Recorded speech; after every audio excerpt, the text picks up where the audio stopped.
മലപ്പുറം മോങ്ങത്ത് യുവാവിന് വെട്ടേറ്റു. താഴെമോങ്ങം സ്വദേശി സൈദലവിക്കാണ് വെട്ടേറ്റത്. ഗുരുതരമായി പരിക്കേറ്റ സൈദലവിയെ കോഴിക്കോട്ടെ സ്വകാര്യ ആശുപത്രിയിൽ പ്രവേശിപ്പിച്ചു.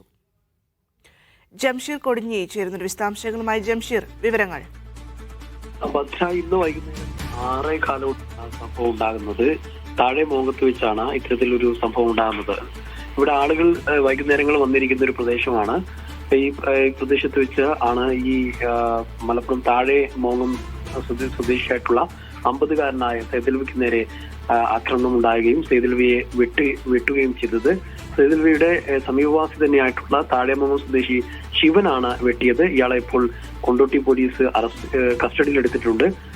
ഈ സൈദലവിയുടെ കൈയിനും നെറ്റിയിലും മുഖത്തും ഒക്കെ തന്നെ പരിക്കേറ്റിട്ടുണ്ട്. ഗുരുതരമായ പരിക്കായിരുന്നു. ആദ്യം കൊണ്ടോട്ടിയിലെ സ്വകാര്യ ആശുപത്രിയിൽ പ്രവേശിപ്പിച്ചു. പിന്നീട് ഇപ്പോൾ കോഴിക്കോട്ടെ സ്വകാര്യ ആശുപത്രിയിലേക്ക് മാറ്റിയിരിക്കുകയാണ്. അതേസമയം തന്നെ ഈ ആക്രമണത്തിന്റെ കാരണം എന്താണെന്ന് സംബന്ധിച്ചൊരു വ്യക്തതയില്ല. സമീപത്തൊരു കടയിൽ വെച്ചായിരുന്നു ഈ ഇത്തരത്തിലുള്ള ആക്രമണം ഉണ്ടായിട്ടുള്ളത്.